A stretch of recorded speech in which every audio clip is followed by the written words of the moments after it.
in 2022, Mercedes brought out a concept that didn't work for them, and that was due to the design team, which comprises of the technical director then, which was Mike Elliott and his team. This concept failed them in 2022. They were unable to challenge or win races like they do, but they only won one race in 2022. Now in 2023, it became worse, and they knew they had gone in the wrong direction. Now, coming up close to the second part of the season, precisely in Monaco, Mercedes changed straight up, and they brought a design concept that set them back on the pedestal in which they think is right. Is it right? Yeah, we all think is right because that concept was based on what they believe should be the right direction, and it was put on a wrong concept. That is, the concept they brought in Monaco was put on a wrong concept, which was the whole 2022 chassis, bones, everything concept, and it really shows where Mercedes were and where they are going to. Now, to bring these updates, they had to bring back James Allison, the man behind their 8th World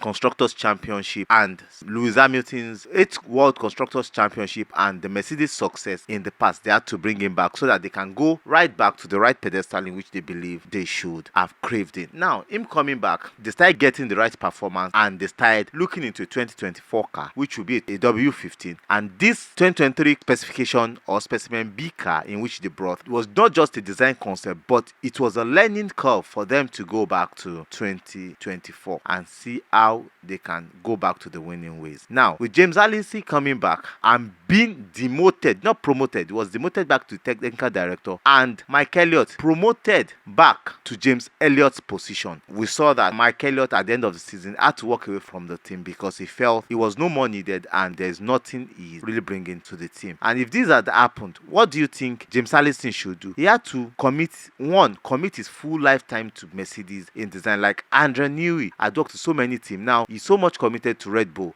so they needed somebody with such idea and one of the best technical directors in the league to commit his full-time job to this team in which he had been working with for a long time and to contribute to the success. That is what James Allison is doing with Mercedes, and I think this marriage and this long-term commitment and relationship in which they are going to have or in which they are having will bring them great success, because Mercedes really need that dopamine of success to succeed in 2024 and 2025. Will James Allison's commitment to Mercedes bring them good fortunes in the next couple of years or this season? We are yet to know. But certainly, if you think James Allison's committing himself to Mercedes is the right thing to do, in which I believe that's the right thing, comment right under this video and tell us what you think about his commitment and what you think about his future in Mercedes and Mercedes' chances of competing in 2024. I love you guys. Bye. Chill.